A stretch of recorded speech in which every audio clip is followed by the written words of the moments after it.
আমার বিবি আমাকে জড়ায় ধরে কাঁদতেছিল, স্বামী ও স্বামী, যুদ্ধে যাইতেছেন, সন্তান প্রসবের সময় আপনি থাকবেন না, আমার কি হবে, আমার সন্তানের কি হবে, একা হয়ে গেলাম। আমিরুল মুমিনিন,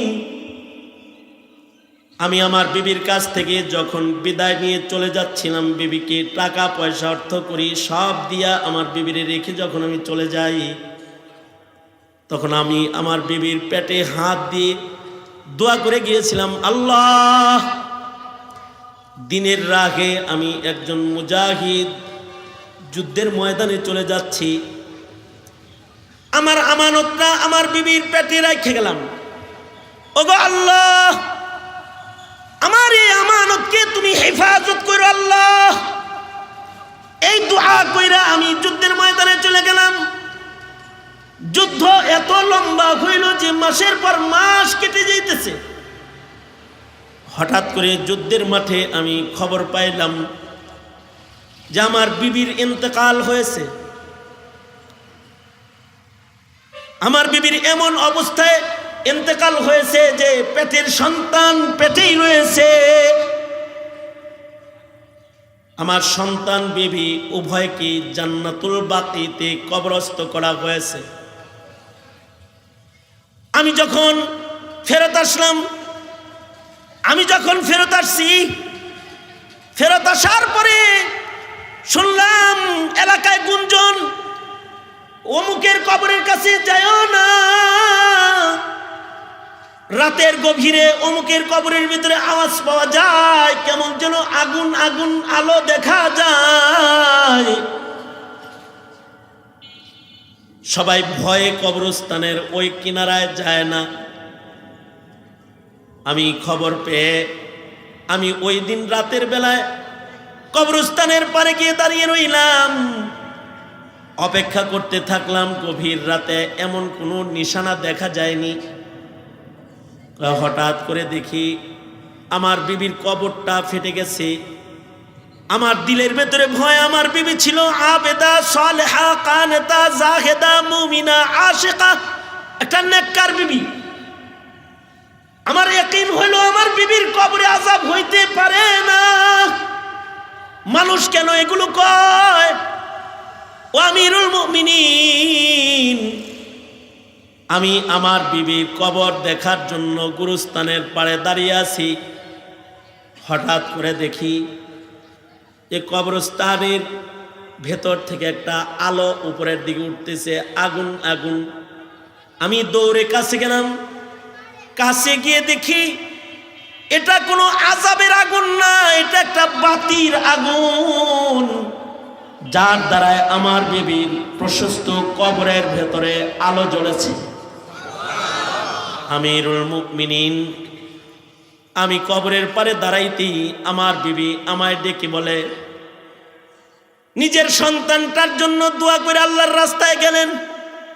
বললেন, ওগো আল্লাহ, আমার আমানত আমার বিবির পেটে রাইখা গেলাম, হিফাজত তুমি কইরো। আপনি তো মুস্তাজাবুদ দাওয়া। আমাকে কবরস্থ করা হয়েছে, কিন্তু আপনার সন্তানকে কবরেও আল্লাহ হেফাজত করেছে। অপেক্ষায় ছিলাম কবে আপনি আমার কবরের পারে দাঁড়াইবেন আর আপনার আমানত আপনার হাতে ফিরাইয়া দেব। এই বলে আমার বিবি আমার সন্তানটাকে কবর থেকে উঠায় ধরে আমার কোলে দিল। আর আমার বিবি কবরে চলে গেল। কুদরতি ভাবে কবরের মাটিটা আবার লেগে গেল। আমার এই সন্তান হলো এমনি পাওয়া সন্তান, দুয়ার সন্তান। এ কারণে বাপ বেটার আমাদের এত মিল। وأما من خاف مقام ربه ونهى النفس عن الهوى فإن الجنة هي المأوى وقال النبي صلى الله عليه وسلم اتق المحارم تكن أعبد الناس أو كما قال عليه الصلاة والسلام اللهم صل على محمد وعلى آل محمد كما صليت على إبراهيم وعلى آل إبراهيم إنك حميد مجيد اللهم بارك على محمد وعلى آل محمد كما باركت على إبراهيم وعلى آل إبراهيم إنك حميد مجيد الحمد لله আয়োজিত দুদিন ব্যাপী দস্তারবন্দি মাহফিলের মোহতারাম সাদার, মোহতারাম সভাপতি, উপস্থিত হাজরাত, বুজুর্গ, উলামায়ে কেরাম, সম্মুখপানে সমবেত দিন প্রিয়, ইসলাম প্রিয়, দিনদার ইমানদার মুমিন মুসলমান ভাইয়েরা, বুড়া বাবারা, যুবক ভাইয়েরা, পর্দার আড়ালের মা বোনেরা, আল্লাহর দরবারে শুকর, আল্লাহ তাআলা আমাদেরকে মধ্যরাত্রিতে দিনী নসিহতের মাহফিলে, ওলামাদের সোহবতে, হাফেজ ছাত্রদের দস্তারবন্দির বরকতি অনুষ্ঠানে আল্লাহ তাআলা আমাদের আশার বর্ষের তৌফিক দান করেছেন। কালিমাতুশ শুকর পড়ি, শুকরিয়া আদায় করি, জবান ছেড়ে ভক্তি ভরে সমস্বরে মোহাব্বতে আওয়াজ করে বলুন আলহামদুলিল্লাহ। এত সময় পর্যন্ত আমার অত্যন্ত মোহাব্বতের স্নেহের ছোট ভাই হযরত মাওলানা দিলওয়ার হোসেন মাইজি দামাত বরকাতুহুম কথা বলেছেন। গতকালকেও যোগ্য বুজুর্গ ওলামা হযরতগণ আপনাদেরকে নসিহত করেছেন। একেবারে মাহফিলের শেষ ভাগে আমি আপনাদের সামনে বসে গেছি। সামনে দোয়া মোনাজাত, এর পূর্ব মুহূর্তে সংক্ষেপে কিছু কথা আপনাদের কাছে বলার এরাদায় আয়াতে কারিমা এবং হাদিস আপনাদের সামনে পেশ করেছি। এগুলোকে সামনে করে খুব সংক্ষেপে 2-4টা কথা আপনাদের কানে পৌঁছে দেওয়া উদ্দেশ্য। আল্লাহ তাআলা কিছু উপকারী কথা আপনাদের আমলের উপযুক্ত কিছু কথা আলোচনা করার তৌফিক দান করেন। আপনারা দোয়া করুন, বলুন আমিন। মুহতারাম হাজিরিন, আমি কোনো ভূমিকা না দিয়ে আমি আমার মূল আয়াতে প্রবেশ করতেছি। আল্লাহ তাআলার 2 প্রকারের মাখলুক আছে। আল্লাহ তাআলার সৃষ্টি মাখলুকের ভেতরে এক প্রকারের মাখলুককে আল্লাহ তাআলা কথা বলেন না, হিসাব পাতি পরে করেন, আপনারা চোর না, আলহামদুলিল্লাহ আপনাদের সবাই বিশ্বাস করে, এই জন্যে হ্যাঁ। তা আমি আবার শুরু করি। 2 প্রকারের মাখলুক আল্লাহ তাআলা সৃষ্টি করেছেন। এক প্রকারের মাখলুককে আল্লাহ তাআলা ইচ্ছা নামক বস্তু দেন নাই, ওদের নিজস্ব কোনো ইচ্ছা নাই, ইখতিয়ার দান করেন নাই। যেমন সূর্যকে ইচ্ছা দেন নাই, চন্দ্রকে ইচ্ছা নামক শক্তি দেন নাই, ওর ইচ্ছায় ওর কিছু করার শক্তি নাই। আল্লাহ তাআলা যেভাবে তাকে পরিচালনা করতেছেন সেভাবে সে পরিচালিত হচ্ছে, নিজস্ব কোনো ইচ্ছা নাই। যেমন পাহাড় সৃষ্টির আদিকাল থেকে যেখানে বসায় রেখেছে ওখানে বসে আছে, ঝর্ণা যেখানে ফিট করে দিছে পানি পড়তেছে, ঝরতেছে, গাছ যেখানে দাঁড় করায় রেখেছে, ইচ্ছা থাকলেই যে গাং যেহেতু বাঙ্গন শুরু হইছে আমি একটু পারে জায়গা নদীতে যাবো না, এই জায়গার থেকে গাছের সরে যাওয়ার ক্ষমতা, বলেন ক্ষমতা, এই ইচ্ছাটা তার বাস্তবায়নের শক্তি নাই। প্রাণীর ভেতরেও কিছু প্রাণী আছে ওদের ইচ্ছা ব্যক্ত করার ক্ষমতাও নাই। ওরাও প্রাণী কিন্তু ওরা ওদের ইচ্ছা কখনো ব্যক্ত করতে পারে না। আমরা যেরকম আমাদের ইচ্ছা ব্যক্ত করতে পারি, দেন হুজুর বেশি ভালো লাগতেছে না, আজকে মাফ করে দেন, ছোট করে ওয়াজ করে জায়গা একটা ইচ্ছা ব্যক্ত করলাম মনে করেন। কিন্তু কোনো গরু তার ইচ্ছা বাস্তবায়ন করার জন্য বলতে পারে না, মালিক আমার ঘাড় ব্যথা করতেছে, লাঙ্গলটা ঘাড়ে দিয়েন না, এখন এটা বলতেও পারে না। নিজের মনে চাক আর নাই চাক, শরীরে জ্বর থাক আর প্রেশার হাই থাক, বলে যে ঘোর, ঘুরতে থাকে, হাঁটতে থাকে। আর একজনের ইচ্ছায় সবসময় চলতে থাকে, নিজস্ব ইচ্ছা বাস্তবায়নের ক্ষমতা নেই। আর আল্লাহ তাআলা মানুষ জিন বানাইছেন, এদের ইচ্ছা দান করছেন। যেমন ইচ্ছা করলে পরে ওয়াজি বসে থাকতে পারে, ইচ্ছা করলে পরে চটপটির দোকানে দাঁড়ায় থাকতে পারে। যে হুজুর তো মিথ্যা কথা বলবে না, মাইক দিয়ে বলতেছে সব সত্য সত্য কথা, ওনে যে বসে শোনার দরকার নাই, আমার ইচ্ছা আমি এখানে বসে শুনবো। এই ইচ্ছা নামক, ইখতিয়ার নামক শক্তি আল্লাহ তাআলা জিন এবং ইনসানকে দান করেছেন। আমাদেরকেও আল্লাহ তাআলা ইচ্ছা নামক শক্তি দিচ্ছেন। এই কারণেই আমাদের ইবাদতের এত দাম। ফিরিস্তার ইচ্ছা নাই।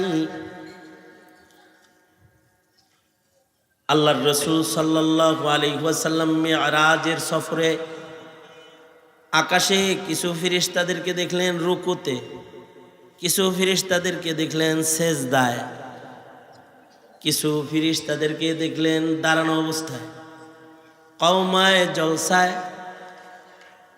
হযরত জিবরাইল বললেন, ওগো আল্লাহর নবী, এই ফিরিস্তাদের নিজস্ব কোনো ইচ্ছা চলে না। সৃষ্টির পর থেকে আল্লাহ তাগরে সেজদা রত অবস্থায় রেখে দিয়েছে। ইসরাফিলের বাঁশি পর্যন্ত এমন সেজদার হালতি ওরা থাকবে। ওদের ইচ্ছা নাই, বলতে পারবে না যে কোমর ব্যথা তো করতেছে, মাথা তুললাম। নিজস্ব ইচ্ছা বাস্তবায়নের ক্ষমতা ফিরিস্তাদেরও নাই। নামাজ পড়তেছে, এটা বলতে পারবে না যে একটু ঘুমায় লই। আরশ কান্দে করে ফিরিস্তারা দাঁড়িয়ে আছে। আরশ বহনকারী ফিরিস্তা, মর্যাদার ফিরিস্তা, যারা সম্মানিত ফিরিস্তা, তাদের ভেতরে একদল হলো যারা আরশ কান্ধে দাঁড়ায় আছে। ওদের নিজস্ব ইচ্ছা নাই, আল্লাহর ইচ্ছায় দাঁড়ায় আছে। কিয়ামত পর্যন্ত দাঁড়ায় থাকতে হবে।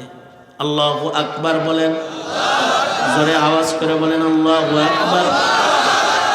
যেভাবে আল্লাহ যাকে যেমন রেখেছে তেমন থাকবে, নিজস্ব ইচ্ছা নাই। কিন্তু আমাদের এই 90 বছর, 60 বছর, 50 বছর, 40 বছর হায়াত দিছে, ইচ্ছা নামক শক্তি দিছে।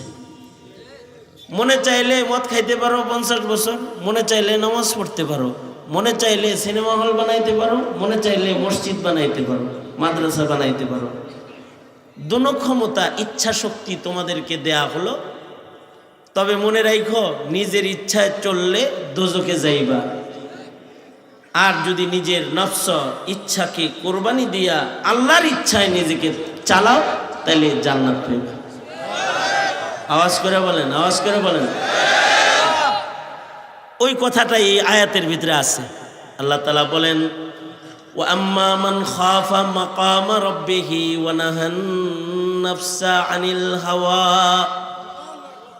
ফাইন্নাল জান্নাতা হিয়াল মাওয়া।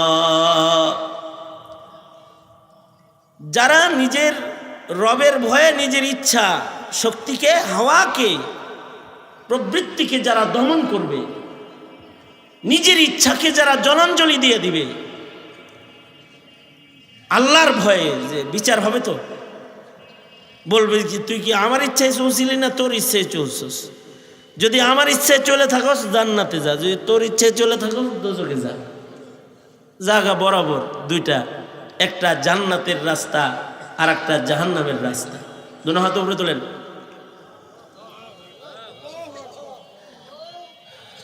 নামান। এখন আপনারা আমরা কি নিজের ইচ্ছায় চলবো না? যদি জান্নাত পেতে চাই কার ইচ্ছা লাগবে? যা আল্লাহর ইচ্ছায় চললে লাভ না নিজের ইচ্ছায় চললে লাভ? যাদের রবের উপরে ঈমান নাই তারা মনে করে নিজের ইচ্ছায় সাথ। আর যারা এই জিনিসটা বুঝা ফেলাইছে তারা নিজের ইচ্ছায় চলে না, তারা রবের ইচ্ছাকে নিজের ইচ্ছা বানায়, তাহলে লাভ। এক বুজুর্গ করে যায়, একজন জিগাইতেছে, আল্লাহওয়ালা আপনি কেমন আছেন? ওই কেমন আছি এটা কি জিগান লাগে নাকি? খুব ভালো আছি আলহামদুলিল্লাহ। কারণ যার কথায় সূর্য ওঠে, যার কথায় সূর্য ডুবে, যার কথায় রোদ ওঠে, যার কথায় বৃষ্টি হয়, সে আর কিরকম থাকবো?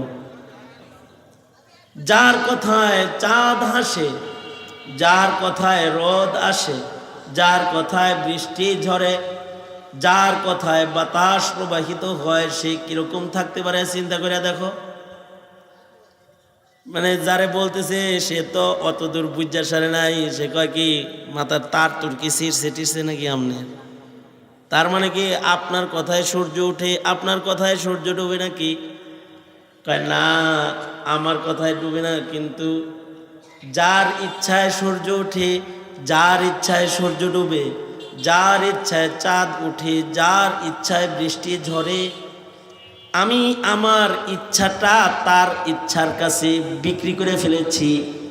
মৃত্যু পর্যন্ত আমার নিজস্ব কোনো ইচ্ছা নাই, তাই আমার রাজত্ব অনেক পাওয়ারফুল। আল্লাহু আকবার। নিজস্ব কোনো ইচ্ছা নাই, সব ইচ্ছা আল্লাহ। আমাদের দোয়া কবুল না হওয়ার একটা বড় কারণ হলো যার কাছে দোয়া করবো তার কথা তো শুনি না। নেতার কথা না শুনলে পরে কিছু দেয় না, আর আল্লাহর কথা না শুনলে দিবে? কয়দিন আগে এক এলাকায় মাহফিলে গেছি, ওই এলাকার মানুষ আবার এখানে আছে। আমি আজকে 5 বছর 7 বছর ধরে যাইতেছি, রাস্তা যে খালবিল ওই রকমই আছে। তা আমি ওনাদেরকে বললাম কি আপনাদের এমপি সাহেব এই রাস্তাটা চোখে দেখে না? সব রাস্তা ভালো, আপনি করে এটা খারাপ কেন? হুজুর এই রোডে কেউ এমপির কথা শোনে না। মানে এই রাস্তায় একটা ভোটও তার নাই, সব ভোট অন্যজনের। তো এমপির জেদ হইল যার কথা শোনো তার কাছ থেকে রাস্তা আনো। বুঝেন না এই কথাটা? আগের জমানার মানুষ যা দোয়া করতো তাই কবুল হইতো। আল্লাহর কাছে কিছু চাইলে আল্লাহ দিত, কারণ আল্লাহর কথা তারা শোনে। আর আমরা এখন দোয়া করলে দোয়া কবুল হয় না। 150 কোটি মিলা দোয়া করতেছি, আল্লাহ ফিলিস্তিনকে মুক্তি দাও, আল্লাহ ইসরায়েলের উপরে গজব দাও, কিন্তু কাম হইতেছে না। কারণ হলো আমরা নিজেরাই আল্লাহর কথা শুনি না। আমরা আমাদেরকে আল্লাহ পাকের গোলাম বানাইতে পারি নাই। আল্লাহ যা খাইতে কয় আমরা তা খাই না, আল্লাহ যা ছাড়তে কয় আমরা তা ছাড়ি না। আল্লাহ নামাজ পড়তে কয় আমরা নামাজ পড়ি না। আল্লাহ রোজা রাখতে কয় আমাদের মুসলমানরা রোজা রাখে না। আল্লাহ পর্দা করতে কয় আমাদের মুসলমানরা পশ্চিমাদের রং ধরে। আল্লাহ তাআলা নবীর ইত্তেবা করতে কয় আর আমরা দাদাদের ইত্তেবা করি। আল্লাহ তাআলা মুসলমানের ভ্রাতৃত্ব ঠিক রাখতে কয় আর আমরা হলো লাল চামড়া আর মুশরিকদের সাথে দোস্তি পাতি, হিট দোস্তি, নিজেরা মারামারি আর দুশ্মনের লাগে দোস্তি। আল্লাহ তাআলা বলে চোখের হেফাজত করো, আমরা চোখ দিয়ে গুনাহ করি। আল্লাহ কয় কান হেফাজত করো, আমরা কানের গুনাহ করি। আল্লাহ কয় হারাম ছাড়ো, হালাল ধরো, আমরা হারাম খাই। মুসলমান হয়ে আল্লাহর গোলাম হয়ে আল্লাহর কথা মানি কত পার্সেন্ট এটা নিজেরাও জানি না। তা আমাদের কথা আল্লাহর কাছে পছন্দের হবে কেমনে? আগের জমানার মানুষ যারা ছিল তারা আল্লাহর কথা মানতো, আল্লাহকে অনেক ভয় করত। আমরা আল্লাহকে ভয় করি না অতটা যতটা পুলিশে ভয় করি, যতটা সন্ত্রাসীকে ভয় করি, যতটা ক্ষমতাধর রাজা বাদশাকে ভয় করি, আল্লাহকে অতটা ভয় আমরা করি না। এই কারণে আমাদের এই যে এত বয়ান করতেছি, এত ওয়াজ করতেছি যে ভাই যে সকল পণ্য কিনলে ইসরায়েলকে সহযোগিতা করা হয় ওইটা খাইলাম না, ওটা ধরলাম না, ছাইরা দেই, কিন্তু মানে না। ওয়াজে ঠিক ঠিক কয়, ঠিকই মার্কেট করার সময় পাইকারি মার্কেট করে। কাদিয়ানীদের পণ্য কিনে, ইহুদিদের পণ্য কিনে। কি কথা বলেন, ঠিক না? ঠিক না? সারা দুনিয়ার হাটাজারি থেকেও ফতোয়া আসছে, বাংলাদেশের মার্কেটে ইহুদিদের পণ্য তোমরা মুসলমানরা কিনবা না, এটা তোমাদের জন্য জায়েজ না।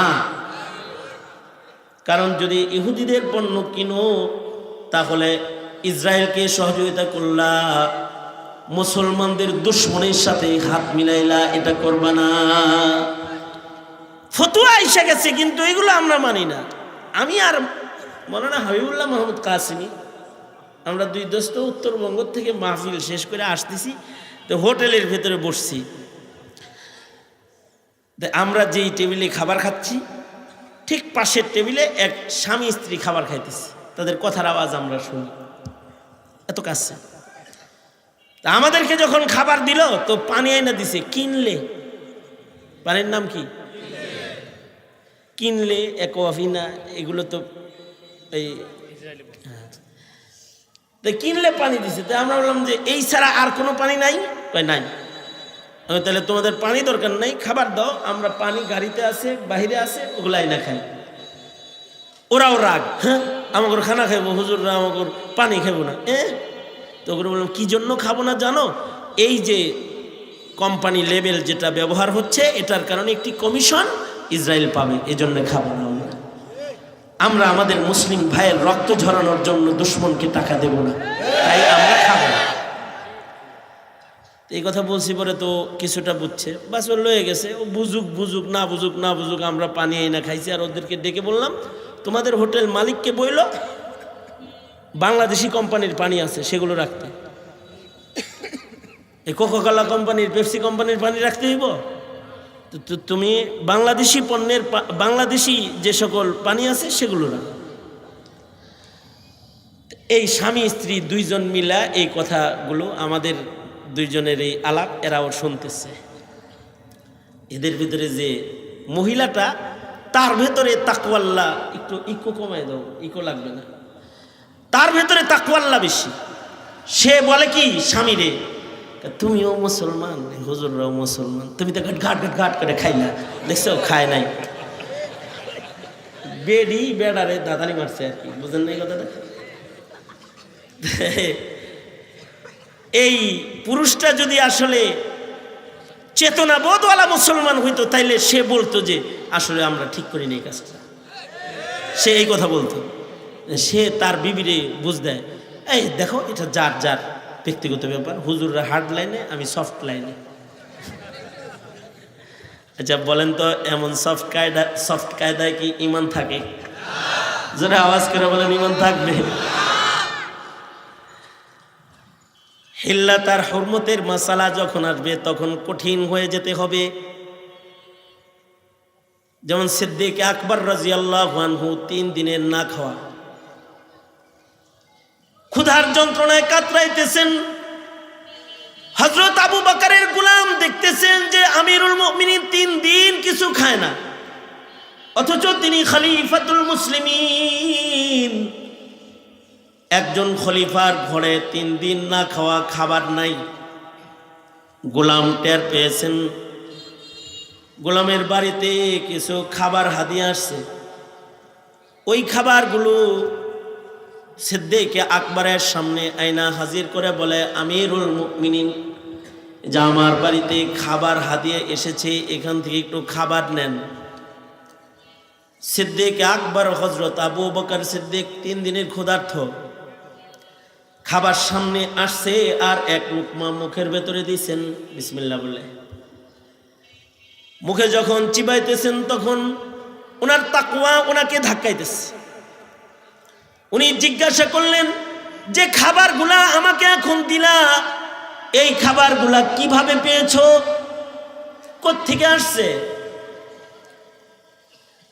গোলাম বলতেছে, এগুলো আমি একটা রোগের চিকিৎসা করছিলাম জাহিলিয়াতে, অর্থাৎ আমি মুসলমান হওয়ার আগে আমি একটা রোগীকে চিকিৎসা করেছিলাম, আমি একটু হাকিমি পারি। তা আমার ওই তদবিরের চিকিৎসায় রোগী ভালো হয়েছে। উনি খুশি হয়ে আমারে খাবার দিছে। তো হযরত আবু বকর বললেন, তুমি যখন চিকিৎসা করেছো তখন তুমি কাফের ছিলে না মুসলিম? আমি কাফের ছিলাম তখন। হযরত আবু বকর বলে, তাইলে নিশ্চয়ই তুমি লাত উজ্জার নাম লয়ে চিকিৎসা করছো। লাত উজ্জার নাম নিয়ে চিকিৎসা করে যে রোগী ভালো হয়েছে, ওই রোগী খুশি হয়ে তোমাকে খাবার দিছে, সেই খাবার আমারে দিছো। লাত উজ্জার নামের খানা আমি মুখে দেব। সাথে সাথে সরাই ফেলেছে, কিন্তু রুটির একটু টুকরা পেটের ভেতরে চলে গেছে। হযরত আবু বকর সাথে সাথে মুখের ভিতরে উঙ্গুলি দিছে, উঙ্গুলি দিয়া বমি করার চেষ্টা করতেছেন। 3 দিনের ক্ষুধার্ত না খাওয়া মানুষের পেটের ভেতরে এক টুকরা রুটি ঢুকছে। এই রুটিটাকে বের করার জন্য উনি মুখের ভেতরে উঙ্গুলি দিছেন, কিন্তু উঙ্গুলি দেওয়া তো বমি আসতেছে না। হযরত উসমান বলে, আমিরুল মুমিনিন, মুখের ভেতরে উঙ্গুলি দিছেন কেন? কয়, একটা সন্দেহযুক্ত খাবার আমার সামনে এসেছে। এই খাবারটা আমার পেটে থাকা অবস্থায় যদি আমার মরণ হয়, তাহলে আমার পেটের ভেতরে একটা লাত উজ্জার নামের খানা, চিকিৎসার প্রতিদানের খানা আমার পেটে লইয়া আমি কবরে যাব। এটা হয় না, এই খাবার আমি আমার পেটে রাখতে পারি না যতক্ষণ না পর্যন্ত রুটির টুকরাটা বের হয়ে না এসেছে। ততক্ষণ পর্যন্ত পানি ঢালছে আর পেট ওয়াশ করছে আর আঙ্গুল দিয়ে বমি করছে। বমি করতে করতে খাবারের টুকরাটা বের হয়ে আসছে। পরে আবু বকর বলে, আলহামদুলিল্লাহ। যাদের খৌফ ও খাশিয়াত, আল্লাহর ভয় এই জায়গায়, ওদের দোয়া কবুল হবে না তো কার দোয়া কবুল হবে? আমাদেরটা হবে? আমাদের সমাজে তো সুদ, ঘুষ, এগুলো হালাল খানার চাইতে জটিল কায়দায় চলে। হযরত উমরকে একদিন ক্ষুধার্ত অবস্থায় পিপাসিত উমর বললেন, তোমাদের কারোর ঘরে কোনো খাবার থাকলে আমাকে একটু খাওয়াও। আশ্চর্য বিষয় হলো, হযরত উমর তখন খলিফাতুল মুসলিমিন, অর্থাৎ আদা জাহানের খলিফা, কিন্তু ক্ষুধার জ্বালায় বলতেছে, কারোর কাছে কোনো খাবার থাকলে আমাকে কিছু খাবার খাওয়াতে পারো, আমি ভীষণ ক্ষুধার্ত। এক লোক হযরত উমরের জন্য দুধ গরম করে নিয়ে আসছে, গরম দুধ। হযরত উমরের পছন্দনীয় খাবারের ভেতরে মধু এবং দুধ, জাইতুন, এগুলো হযরত উমরের পছন্দের খাবার। দুধ আল্লাহর রাসূলেরও পছন্দের খাবার। মেরাজের রাত্রিতে মসজিদুল আকসায় যখন আল্লাহর রাসূল গেছেন, তো আল্লাহর রাসূলের সামনে দুধ, পানি এবং শরাব পেশ করা হয়েছে, জান্নাতি শরাব। আল্লাহর রাসূল দুধকে গ্রহণ করেছেন, কারণ দুধের ভেতরে ইলমের সিফাত আছে। আল্লাহর রাসূল দুগ্ধ পান করেছেন। দুগ্ধ এটা নবীজির কাছেও পছন্দের খাবার। এ কারণে আল্লাহ তাআলা শিশুদেরকে দুধ খাওয়ায়। দুধটা আল্লাহরও পছন্দের খাবার। এ কারণে শিশু বাচ্চাকে আল্লাহ তাআলা প্রথম খাবার দুধ খাওয়ায়। তো হযরত উমরের সামনে দুগ্ধ পেশ করা হয়েছে। হযরত উমর সাথে সাথে দুধ এক ঢোক পান করে ফেলছেন, বিসমিল্লাহ বলে দুধ পান করছেন। এই দুগ্ধ পান করার পরে হযরত উমর বলেন, এই ভাই, এই দুধ কি তোমার নিজের গাভীর দুধ? না আমিরুল মুমিনিন, এগুলো বাইতুল মালের উটের দুধ, যেই দুধগুলো গরিবদেরকে সাদকা দেওয়া হয়। বাটে এই সৎকার দুধ আমি পাইছিলাম, আমি আপনাকে হাদিয়া দিছি, আমার জন্য সাদকা, আপনার জন্য হাদিয়া। ঠিক আছে, তোমার জন্য সাদকা, আমার জন্য হাদিয়া, কিন্তু বাইতুল মাল তো এখন আমার আন্ডারে, আমি হইলাম খলিফাতুল মুসলিমিন, আমার বাইতুল মালের উটের দুধ তোমার বাড়ি গেছে, এইটা আমি খাইলে ডাইরেক্ট না খাই একটু ঘুরায় খাওয়া হইলো আর কি, চাবি টাবি তো আমার জিম্মাই আছে বাইতুল মাল। এইভাবে যদি দুধ খাই, ময়দানে মাহশারে যদি আল্লাহ কয় তোর খেলাফত আমলে বাইতুল মালের সৎকার দুধ তোর পেটে কেন, উত্তরটা দিব কি আমি? হযরত ওমর সাথে সাথে বেশি করে পানি পান করলেন এবং আঙ্গুলি দিয়ে বমি করলেন। যতক্ষণ পর্যন্ত পেট পুরা ক্লিয়ার না হইছে ততক্ষণ পর্যন্ত পানি পান করলেন আর আঙ্গুল দিয়ে বমি করলেন। এই যখন করে সততা নেই নিষ্ঠা, বাইতুল মালের এক ঢোক দুধ আরেকজনের ভায়া হইয়া খলিফাতুল মুসলিমিন খায় না, ওই সময়ের মানুষের দোয়া কবুল হবে না তো আমাদের দোয়া কবুল হবে নাকি? আমাদের রিজার্ভ ফান্ডের 1 টাকাও নাই, খালি খালি যারা পাহারাদার তারা খেয়ে ফেলে, জাতির সম্পদ হালাল মনে করে লুটেরারা লুট করে করে খায়। এই জাতির কপালে দোয়া কবুল কেমনে হবে?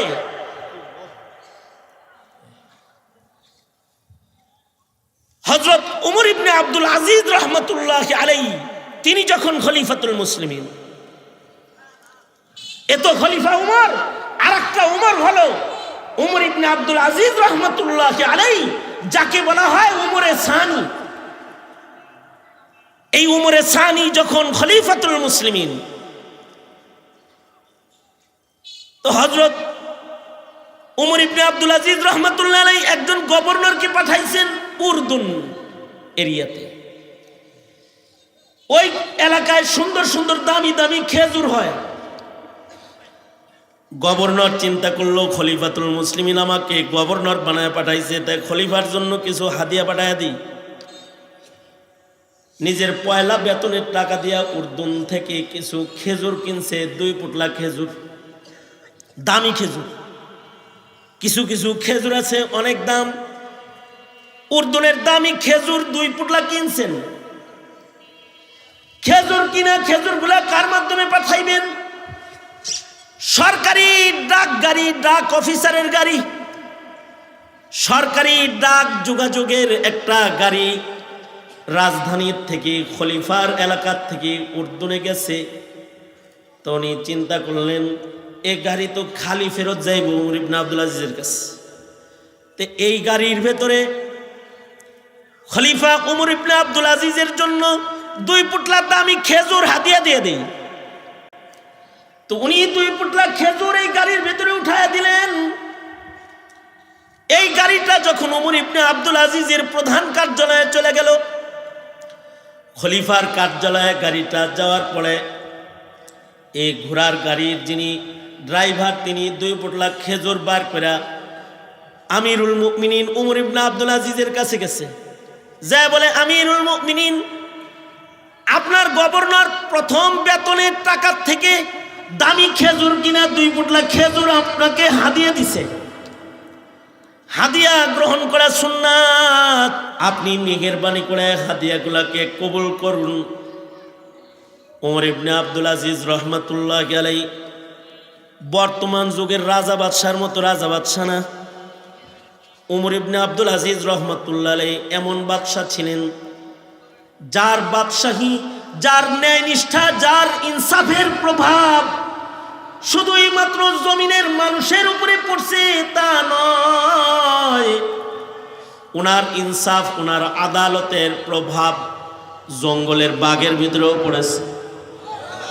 সুবহানাল্লাহ, আরো আস্তে করে বলেন সুবহানাল্লাহ, আরেকটু আস্তে করে বলেন সুবহানাল্লাহ। তার মানে হলো ওনার আমলে বাঘ আর ছাগল এক ঘাটে পানি পান করত। বাঘ কখনো ছাগলের রক্ত পান করত না, আক্রমণ করত না। শাসকের প্রভাব, শাসক গোষ্ঠীর প্রভাব জমিনের মানুষের উপরে পড়ে।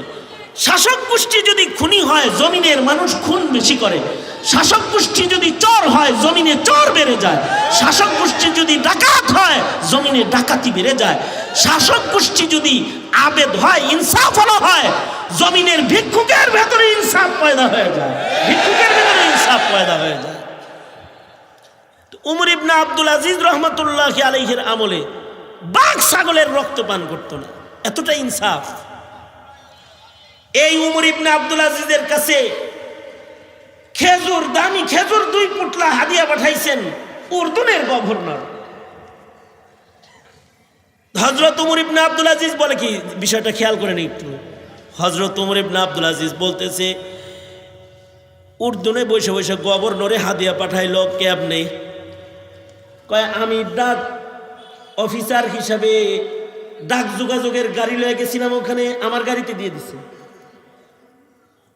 তোমার এই গাড়িটা কার টাকার কিনা? কয় সরকারি টাকার কিনা। তোমার বেতনটাই যে যাতায়াত করলা টিএডিএ কে দিছে? বেতন কে দেয়? কয় সরকার দেয়। কয় তুমি সরকারি গাড়ি, সরকারি কর্মচারী, তোমার ঘাড়ে কইরা খেজুর যে উর্দুন থেকে আমার কার্যালয় পর্যন্ত পাঠাইলো, এই খেজুরের পেছনে জনগণের সরকারি টাকা খরচ হইল না?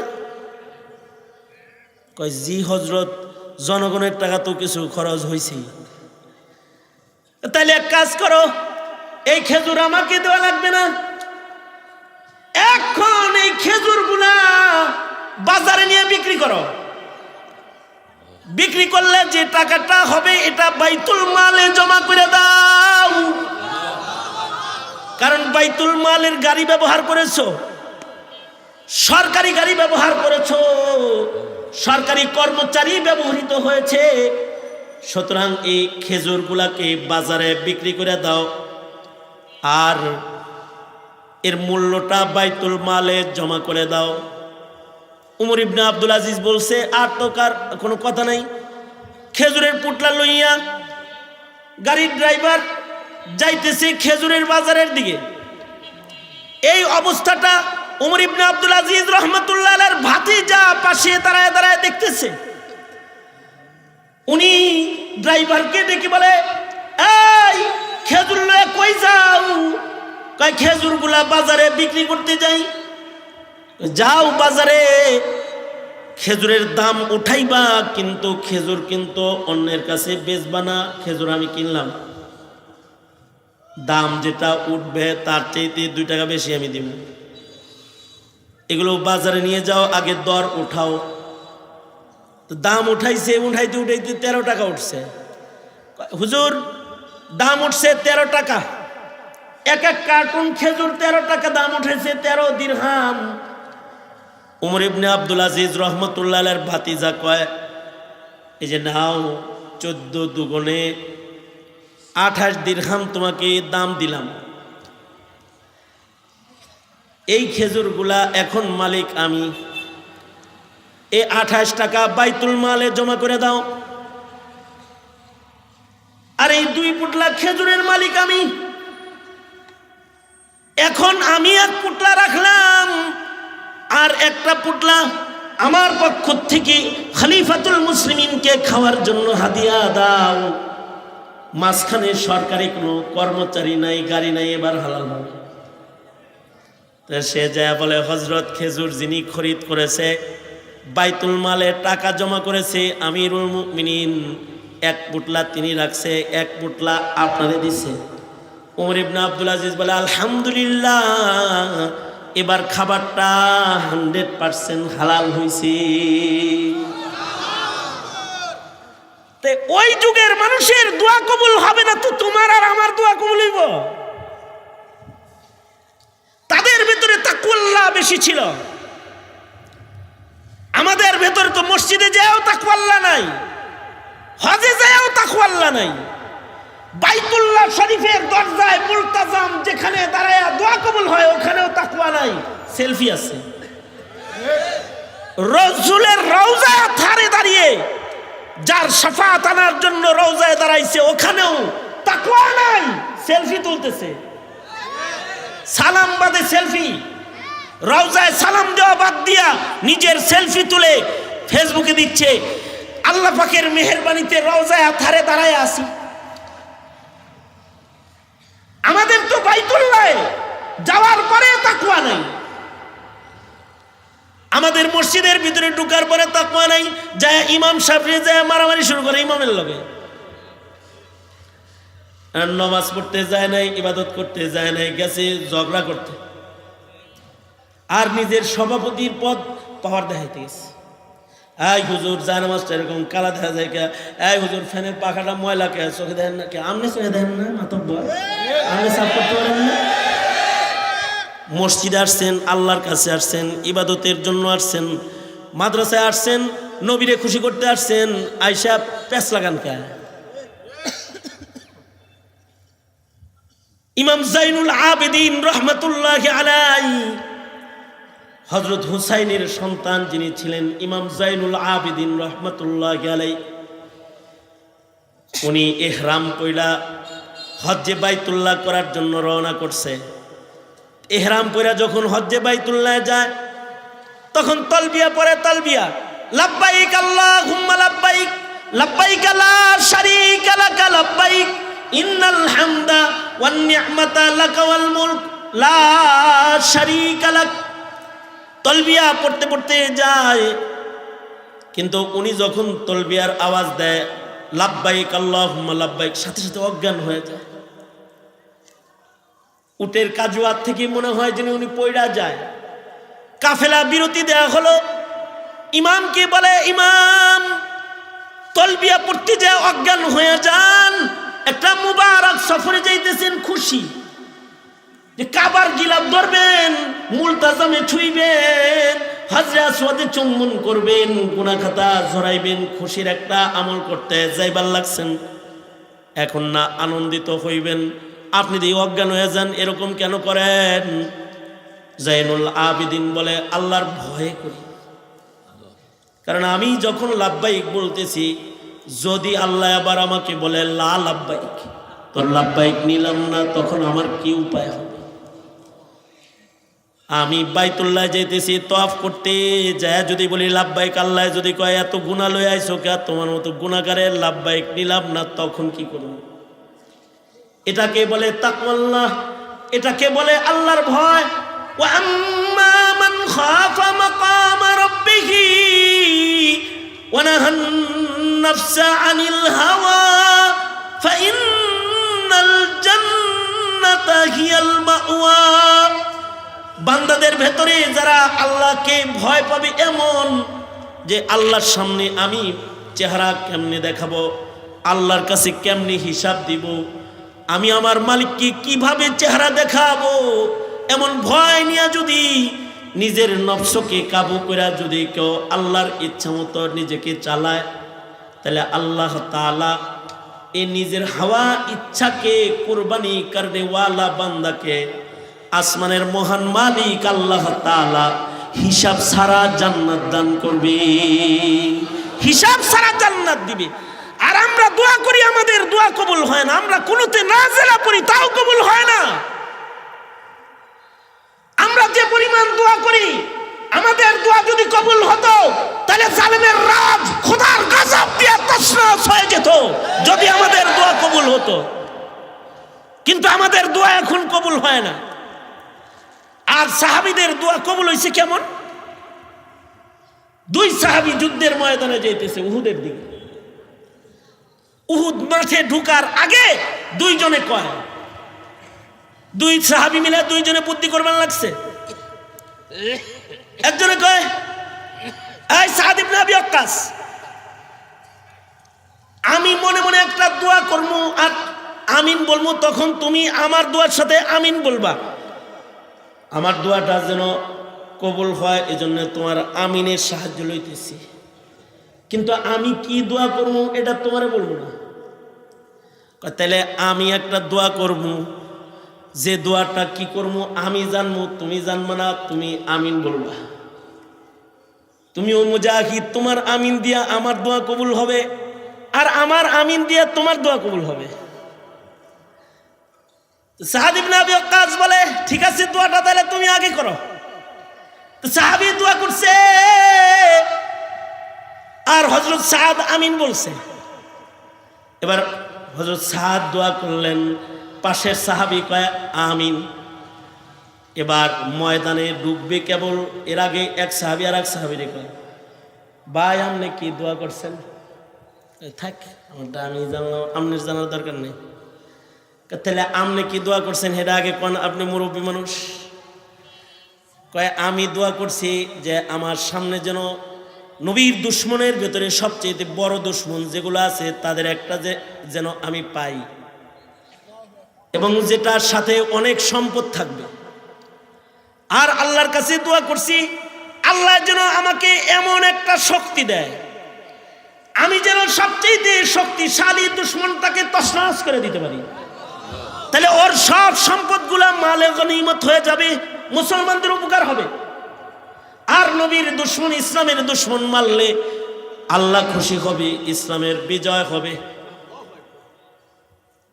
আপনি দোয়া করছেন, আপনার দোয়া তো আমি আমিন বলছি, তুমি কি দোয়া করছো কও না। আমারটা বলার মতো না, না বলো না তুমি কি দোয়া করেছো। আমি দোয়া করছি আল্লাহ গো, কাফের আর মুসলমান যখন যুদ্ধ হয়, কিছু মানুষের রক্ত তো তোমার কাছে কবুলি হয় যারা শহীদ হয়ে যায়। ওগো আল্লাহ, আমি যুদ্ধের ময়দানে যাইতেছি নবীর লগে, যাদের রক্তের বদলায় ইসলামের পতাকা উড়বে তাদের ভেতরে আমাকে তুমি কবুল করে নিও। আমার যেন শহীদি মরণ হয়। শুধু শহীদি মরণটা না, বিচার যেদিন কায়েম হবে আল্লাহর আদালত, যেদিন আল্লাহর আদালতে আমাদের দাঁড়াইতে হবে, সেদিন আল্লাহ তাআলা মুখের ভিতরে সিল মারবে, তালা মারবে। আল-ইয়াউমা নাখতিমু আলা আফওয়াহিহিম ওয়া তুকাল্লিমুনা আইদিহিম, মুখের ভিতরে তালা লাগানো হবে, হাত কথা বলবে, পা কথা বলবে, কান কথা বলবে, চোখ কথা বলবে, অঙ্গ প্রত্যঙ্গ কথা বলবে। কোন অঙ্গের দ্বারা কি গুনাহ হয়েছে আল্লাহর কাছে এই অঙ্গগুলা সব বলে দিবে। এ কারণে আমি দোয়া করেছি, আল্লাহ উহুদ প্রান্তরে আমাকে এমন একটা মরণ তুমি দিবা, যেই মরণের পরে আমার দেহের সাথে আমার হাত থাকবে না, আমার পা থাকবে না, আমার কান থাকবে না, আমার চোখ থাকবে না, আমার নাক থাকবে না। আমার কোনো অঙ্গ যেন আমার বিরুদ্ধে আল্লাহর দরবারে বলার মতো অঙ্গ লইয়া যেন আমি না দাঁড়াই। হাসরের মাঠে যেন মুসলা একটা দেহ লইয়া আমি আল্লাহর আদালতে দাঁড়াইয়া যাই, যাতে করে আল্লাহর আদালতে হিসাব দেওয়ার সময় আমার হিসাব আসান হয়। ওয়া আম্মা মান খাফা মাকামা রাব্বিহি ওয়া নাহান নাফসা আনিল হাওয়া ফাইন্নাল জান্নাতা হিয়াল মাওয়া। আল্লাহর বিচারকে যারা ভয় করবে, যে আল্লাহর সামনে চেহারা কেমনে দেখাবো, এই ভয় যাদের থাকবে আল্লাহ তাদের জান্নাত দিবে, এটা আল্লাহর ওয়াদা। কয় আমি এই দোয়া করেছি আর আপনি আমিন বলেছেন। সাদ ইবনে আবি ওয়াক্কাস যুদ্ধের ময়দান থেকে গাজীর বেশে মাল লইয়া ফেরত আসছে, গনিমতের মাল সহ। আর নিজের সন্তানকে বলে, কি দোয়া কইরা মুজাহিদরে দিয়া আমিন বলাইলাম, তার দোয়ায় আমি মাল লইয়া আইলাম। আর আমারে দিয়া ও দোয়া করাইলো, ও ঠিকই মুসলা হইয়া শহীদ হইয়া কবরে চলে গেল। তার মানে ওর বিপক্ষে সাক্ষী দেওয়ার মতো একটা হাত পা আল্লাহর কাছে লইয়া যায় নাই, শহীদ হইয়া কবরে চলে গেছে। ওর হাত পা গুলা ওর পক্ষে কথা বলবে, আর আমি তো হাত পা লইয়া আসছি, না জানি আমার হাত পার দ্বারা এমন কোন গুনাহ হয় যা আমার বিপক্ষে সাক্ষী দেওয়ার জন্য হাসরে দাঁড়ায় যাবে। আহারে, ওর মতো দোয়া যদি আমি করতাম তাহলে আমিও শহীদ হইতাম।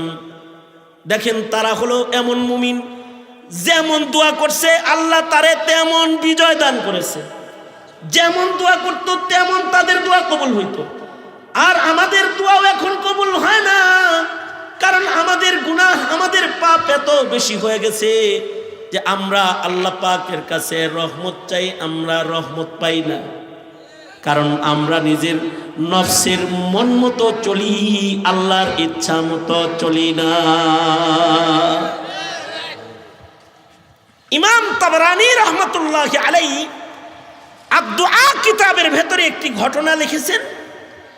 একই ঘটনা কারিমুল আখলাক, মাকারিমুল আখলাক কিতাবের ভেতরেও আছে।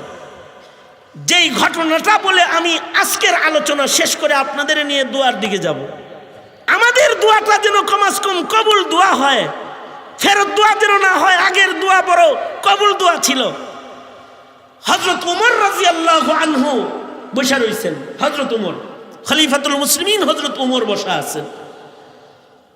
আর হযরত ওমরের সামনে ইমাম তাবরানী লিখেছেন যে হযরত ওমরের সামনে বাপ বেটা দুইজন আসছে।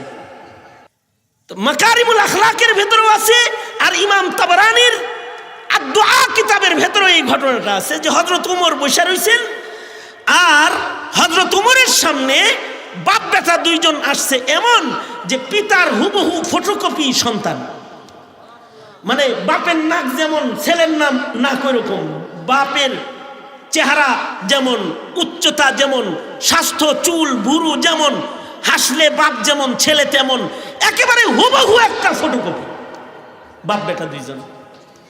তো হযরত ওমর বললেন, তোমরা তো আজব পিতা পুত্র, তোমাদের দেখি একজন আর একজনের এইরকম ফটোকপি মিল যে তোমরা একজন আর একজনের হুবহু বদল, একজনকে দিয়ে আর একজনকে বদলান দিব। এইরকম মিলের পিতা পুত্র তো আমি আগে কখনো দেখি নাই। হযরত ওমর এই কথা বললেন। এই বাপে বলে, বাপে বলে আমিরুল মুমিনিন,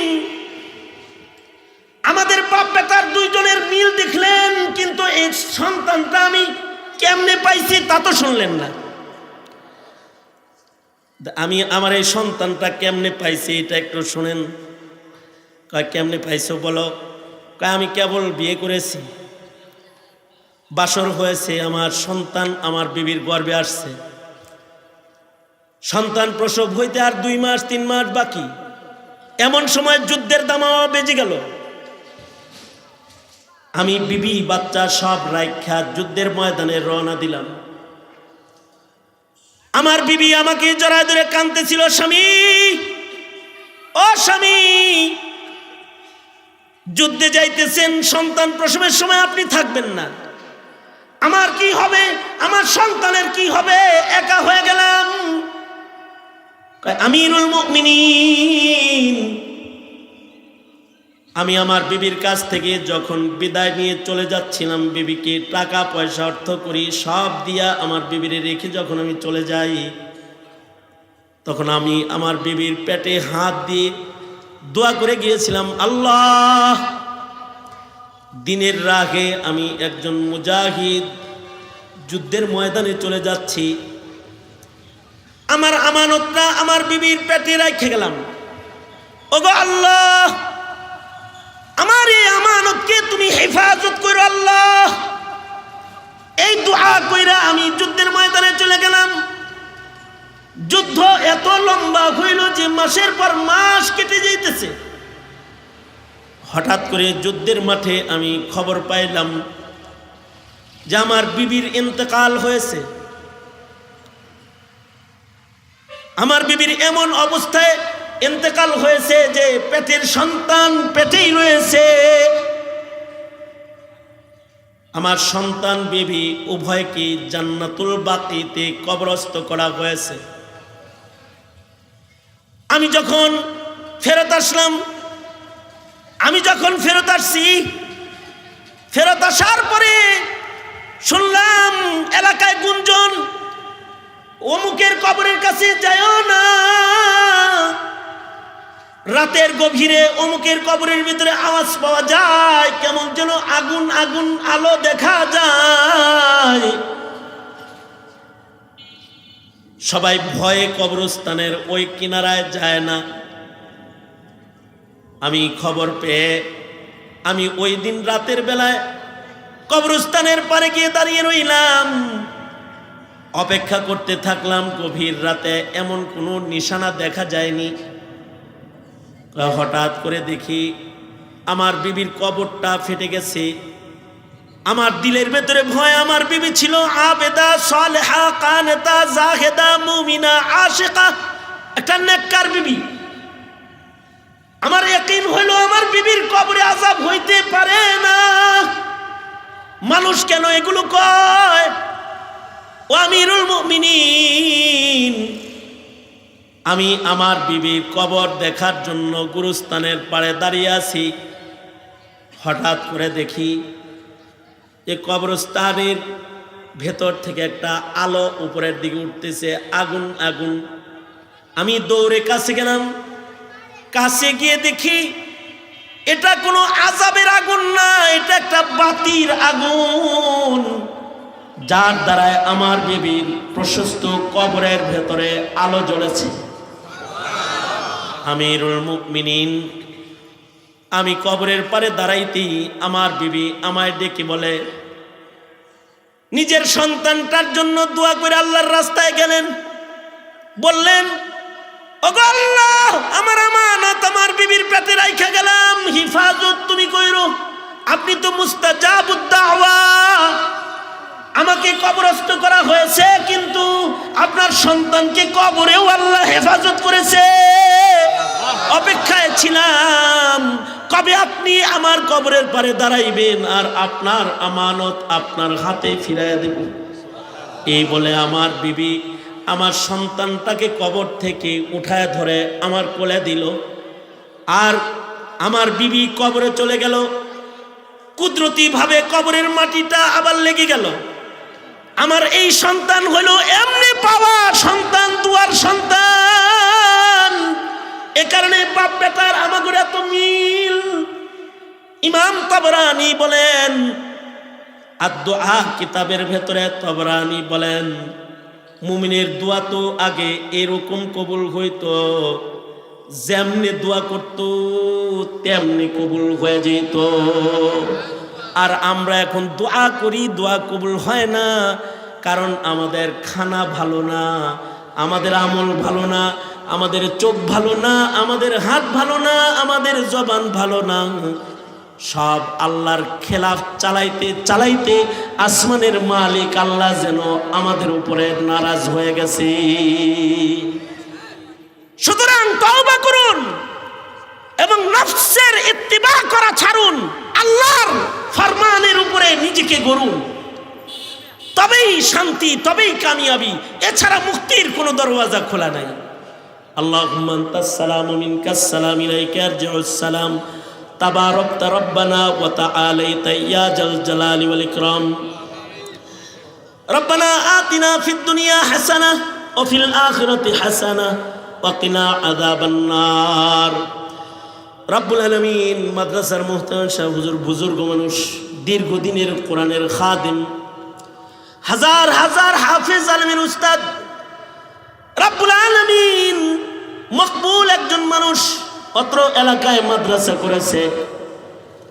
ইয়া আল্লাহ, যোগ্য যোগ্য হাফেজ যুগের পর যুগ বানায় যাইতেছেন উনি। রব্বে করিম এমন একজন বুজুর্গ আদমির দাওয়াতে এসে তার ছাত্রদের মাথায় পাগড়ি পড়াইছে। ইয়া আল্লাহ, কিছু কথা তোমার বান্দাদের কানে পৌঁছে দিয়েছি, কেমন আমরা হলে তুমি আমাদের দোয়া কবুল করবে। নসিহার পরে দুইটা হাত বাড়ায় ধরেছি। জিন্দগির যত গুনাহ আমরা করেছি, ওগো আল্লাহ, মেহেরবানি করে জিন্দগির সব গুনাহ তুমি মাফ করে দাও আল্লাহ। রব্বুল আলামিন যে ছেলেগুলাকে পাগড়ি দেওয়া হয়েছে ওদেরকে কবুল করে নাও। কমিটির সদস্য, এলাকাবাসী যারা মাদ্রাসার খাদেম, তাদের জিন্দগিতে বরকত দাও, ধন মালের ভেতরে বরকত ঢেলে দাও। রব্বে করিম তাদের ইজ্জত আজমত বাড়িয়ে দাও। তোমার নবীর সেবক হিসাবে, নবীর ঘরের খাদেম হিসাবে হাসরে দাঁড় করাও আল্লাহ। দূর দারাজ থেকে বহু বন্ধু বান্ধব, ওলামা হযরতরা মাহফিলে শামিল হয়েছেন, সকলের এই শিরকতকে কবুল করে নাও। মেহনত করে যারা এসছেন, জাযায়ে খায়ের তাদেরকে দান করো। ইয়া আল্লাহ, এই মজমাকে তুমি কবুল আর মঞ্জুর করে নাও। রব্বে করিম দুইটা হাত বাড়ায় ধরেছি। ইয়া আল্লাহ, তোমার কাছে ভিক চাই, ইমানি মৃত্যু আমাদের দাও আল্লাহ রব্বুল আলামিন। কবর হাসর সুন্দর বানায় দাও আল্লাহ। এমন সময়ে হাত পেতেছি যখন ফিলিস্তিনের মুসলমানরা নির্যাতিত নিপীড়িত, ওগো আল্লাহ তাদের জন্য রহমত বরকত শামিলে হাল করে দাও। মুসলমানদের বিজয় দাও। নফসানিয়তকে ইয়া আল্লাহ কাবু করে তোমার ফরমান মাননে ওয়ালা গোলাম আমাদের সবাইকে তুমি বানায় দাও। বুড়াদের হযরত আবু বকর বানায় দাও। যুবকদেরকে খালিদ বিন ওয়ালিদ বানায় দাও। পর্দার আড়ালের মা বোনদের হযরত ফাতেমা, হযরত খাদিজাতুল কুবরা বানায় দাও। যত কল্যাণ যত মঙ্গল সব আমাদের দাও। অকল্যাণ হতে আমাদেরকে তুমি ধরে ধরে বাঁচাও। জিন্দানখানায় বন্দি আলেমদেরকে মুক্ত করে দাও। আল্লামা মামুনুল হক সাহেবকে মুক্ত করে দাও আল্লাহ। আরও যত মজলুম উলামায়ে কেরাম রয়েছে জুলম সেতাম থেকে মিল্লাতের আলেমদেরকে তুমি বাঁচাও। এই জমিনের মানুষের জন্য খায়রের ফয়সালা করো আল্লাহ রব্বুল আলামিন। অনেক কিছু বলার সংক্ষেপ কথা, যত কল্যাণ যত মঙ্গল সব আমাদের দান করো। অকল্যাণ আর অমঙ্গল হইতে ধরে ধরে আমাদেরকে তুমি হেফাজত করো। দুদিন ব্যাপী সম্মেলনকে নাজাতের জরিয়া করো ইয়া আল্লাহ। এই মাদ্রাসার কদর এলাকাবাসীকে করার তৌফিক দাও, হক আদায় করার তৌফিক দাও। প্রাণ উজাড় করে মাদ্রাসার খেদমত এলাকার মুমিন মুমিনাতরা করে, এ যোগ্যতায় মন এ আদর্শ তাদের তুমি দান করো আল্লাহ। সুবহান রাব্বিকা রব্বিল ইজ্জাতি আম্মা ইয়াসিফুন ওয়া সালামুন আলাল মুরসালিন ওয়ালহামদুলিল্লাহি রাব্বিল আলামিন।